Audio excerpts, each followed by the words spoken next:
በስመ አብ ወወልድ ወመንፈስ ቅዱስ አሐዱ አምላክ አሜን። ስሙ የተቀደሰና የተፈራ ነው።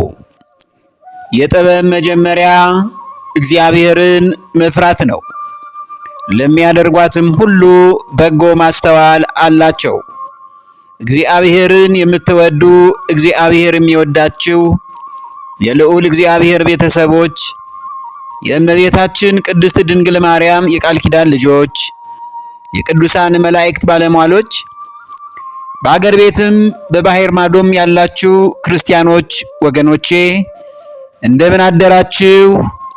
እንደምን ዋላችሁ? እንደምን አመሻችሁ? አሜን። የኃያሉ አምላካችን ኤል ሻዳይ ሁሉን የሚችል አምላክ አምላከ ቅዱሳን ቸሩ መድኃኔ ዓለም ለስም አጠራሩ ክብርና ምስጋና ይድረሰው። ስሙም ለዘለዓለሙ የተመሰገነ ይሁን። በአራቱ ማዕዘናት በምስራቅ፣ በምዕራብ፣ በሰሜን፣ በደቡብ በሰማይና በምድር ሁሉ ያለና የሚኖር አልፋና ኦሜጋ እግዚአብሔር አምላካችን ጌታችን መድኃኒታችን ኢየሱስ ክርስቶስ ስሙ ለዘለዓለሙ የተመሰገነ ይሁን። አሜን።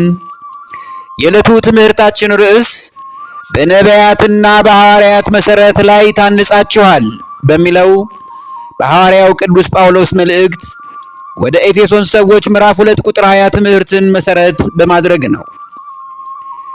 የአባቶቻችን ነቢያትና ሐዋርያት የእምነታቸው መሠረት አምስቱ አዕማደ ምስጢራት ናቸው።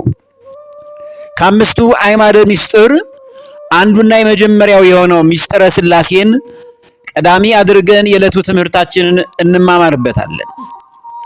ምስጢረ ሥላሴ ምስጢር መባሉ በሥጋዊ ዕውቀት ቅድስት ሥላሴን መርምሮ ማወቅ አይቻልምና ነው።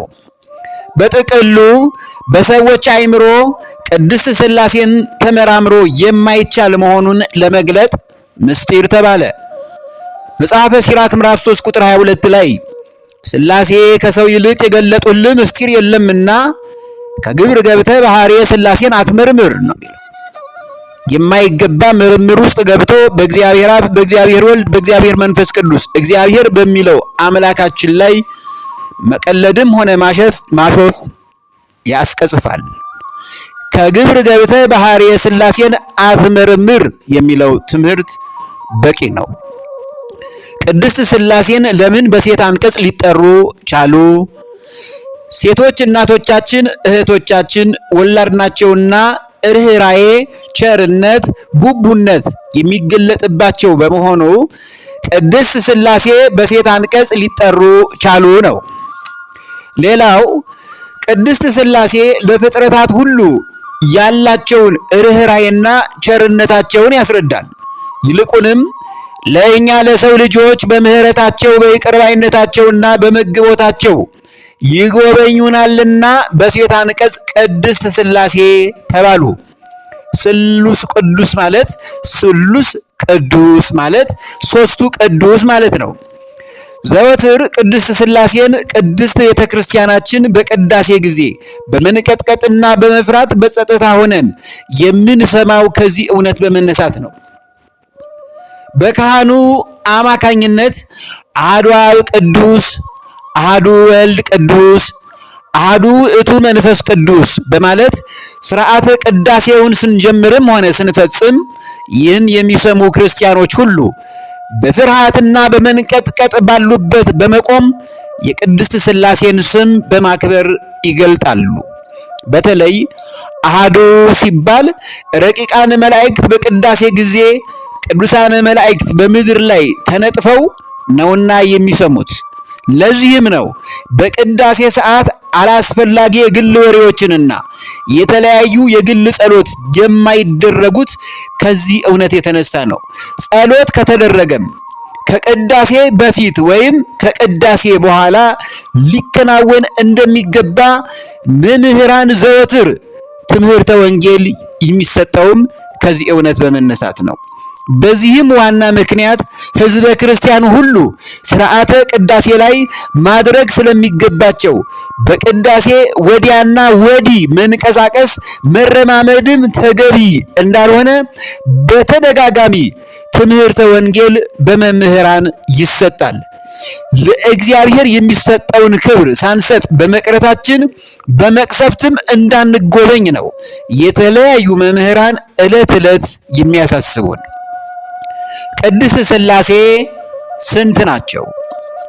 አንድም ሦስትም ናቸው። መልሱ ይሄ ነው። አንድነታቸው በምን በምን ነው ቢሉ በባህሪ፣ በመለኮት፣ በአገዛዝ፣ በስልጣን፣ በመፍጠር አንድ ናቸው። ሦስትነታቸው በምን በምን ነው ቢሉ አብ፣ ወልድ፣ መንፈስ ቅዱስ ይባላሉ። ለዚህም ከቅዱስ ወንጌል ማረጋገጫ የማቴዎስ ወንጌል ምዕራፍ 28 ከቁጥር 18 እስከ 19 እንዲህ ይላል። ኢየሱስም ቀረበና እንዲህ ብሎ ተናገራቸው። ስልጣን ሁሉ በሰማይና በምድር ተሰጠኝ። እንግዲህ ሂዱና አሕዛብን ሁሉ በአብ በወልድና በመንፈስ ቅዱስ ስም እያጠመቃችኋቸው ያዘዝኳችሁንም ሁሉ እንዲጠብቁ እያስተማራችኋቸው ደቀ መዛሙርት አደርጓቸው እንዳለ ማለት ነው። የአካል ሦስትነታቸው እንደምን ነው ቢሉ ለአብ ፍጹም አካል ፍጹም መልክ ፍጹም ገጽ አለው። ለወልድ ፍጹም አካል ፍጹም መልክ ፍጹም ገጽ አለው። ለመንፈስ ቅዱስም ፍጹም አካል ፍጹም መልክ ፍጹም ገጽ አለው። የግብር ሦስትነታቸው እንደምን ነው ቢሉ የአብ ግብሩ መውለድ ማስረጽ ነው። እንደ ወልድ አይወለድም፣ እንደ መንፈስ ቅዱስ አይሰርጽም። ይወልዳል ያሰርጻል እንጂ። የወልድ ግብሩ መወለድ ነው። እንደ አብ አይወልድም አያሰርጽም። እንደ መንፈስ ቅዱስ እንደ አብ አይወልድም አያሰርጽም፣ እንደ መንፈስ ቅዱስ አይሰርጽም፣ ይወለዳል እንጂ። የመንፈስ ቅዱስ ግብሩ መስረጽ ነው። እንደ አብ አይወልድም አያሰርጽም፣ እንደ ወልድ አይወለድም፣ ይሰርጻል እንጂ። ይሄ ነው። ክርስቲያን የሆናችሁ ሁሉ ይህን የምስጢረ ሥላሴን ትምህርት ለማወቅ ግዴታም ውዴታም አለባችሁና ትምህርቱን ደጋግሞ በመስማት በአእምሯችሁ ተቀርጾ ሊቀመጥ የሚገባ ታላቅ ምስጢራዊ መልእክትም ትምህርትም ነው። እግዚአብሔር የሚለው ስም የቅድስት ሥላሴ የአንድነታቸው መጠሪያ ስማቸው ነው። እግዚአብሔር ማለት እግዚ ጌታ፣ አብ አባት፣ ኄር ቸር ማለት ነው። ቸርነቱ በመንፈስ ቅዱስ ይገለጣልና መንፈስ ቅዱስ ማለት ነው። ኦሪት ዘዳግም ምዕራፍ 6 ቁጥር 4 ላይ ሊቀ ነቢያት ቅዱስ ሙሴ ለእስራኤላውያን ያላቸው እስራኤል ሆይ ስማ፣ በእርሱ ላይ አድሮ እግዚአብሔር የተናገረው ቃል እግዚአብሔር አምላካችን አንድ እግዚአብሔር ነው ብሎ ነው የነገራቸው። ኦሪት ዘፍጥረት ምዕራፍ 1 ቁጥር 1 ላይም በመጀመሪያ እግዚአብሔር ሰማይና ምድርን ፈጠረ ይላል። እግዚአብሔር የአንድነት የመፍጠሩ ስም ነው። ይሄ ነው።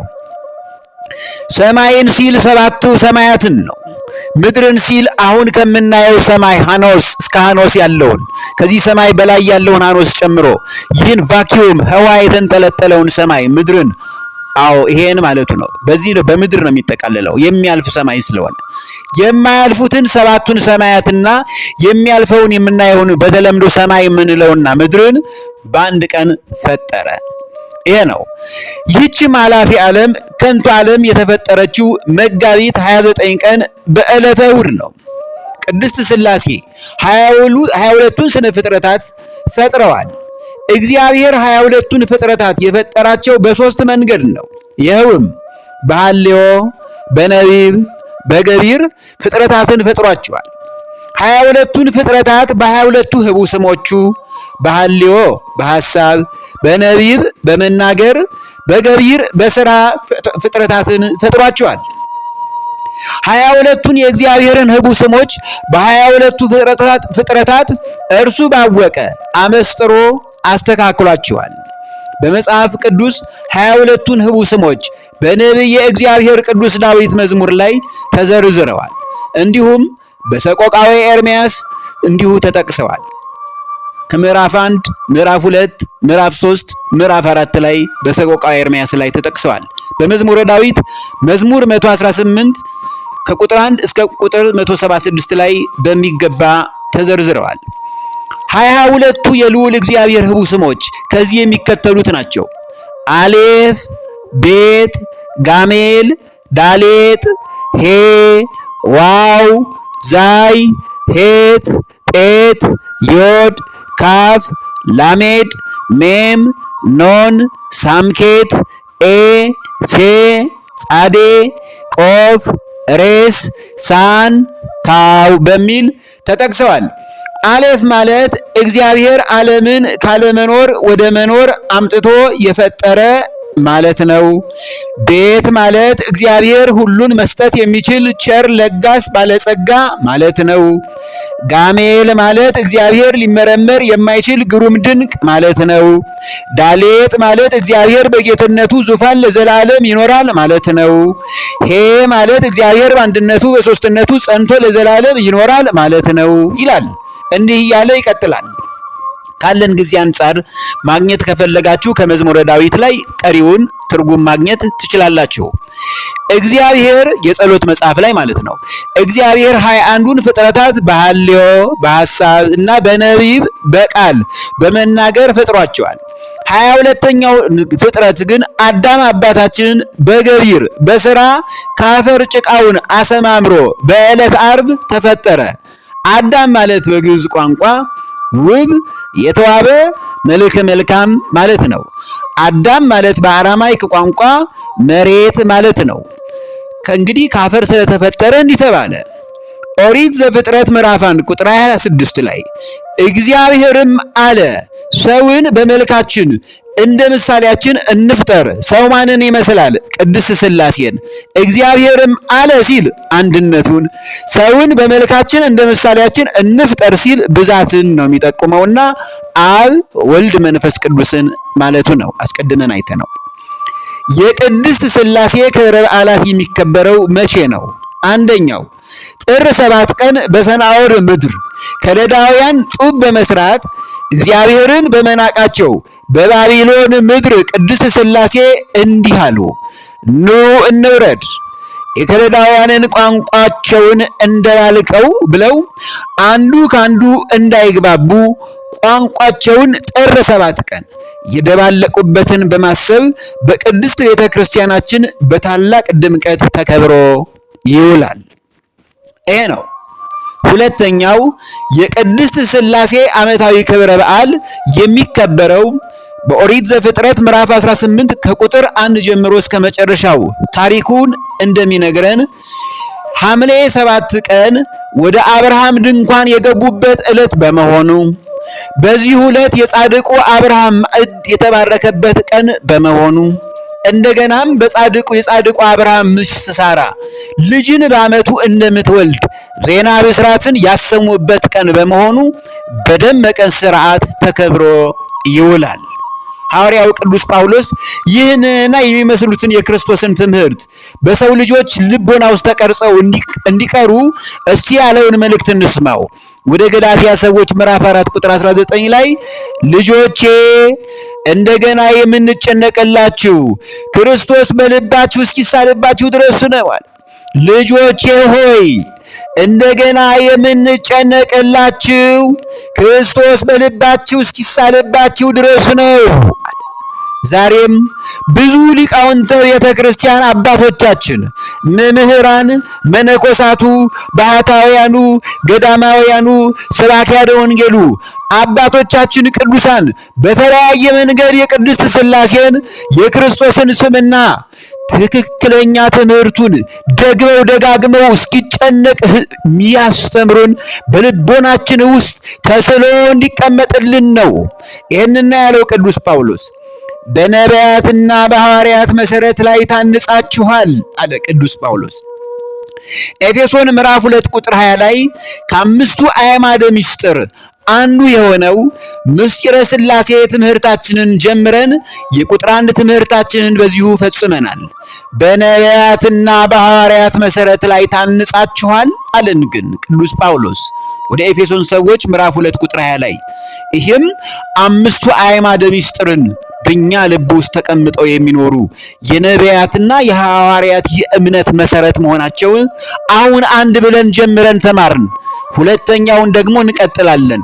እንደ እግዚአብሔር ቅዱስ ፈቃድ ቁጥር 2 የምስጢረ ሥጋዌ ትምህርታችን ይቀጥላል። ያስተማረን የመከረን ኤልሻዳይ ሁሉን የሚችል አምላክ ቅዱስ አማኑኤል ለስም አጠራሩ ክብርና ምስጋና ለእርሱ ይሁን። አሜን። ወስብሐት ለእግዚአብሔር።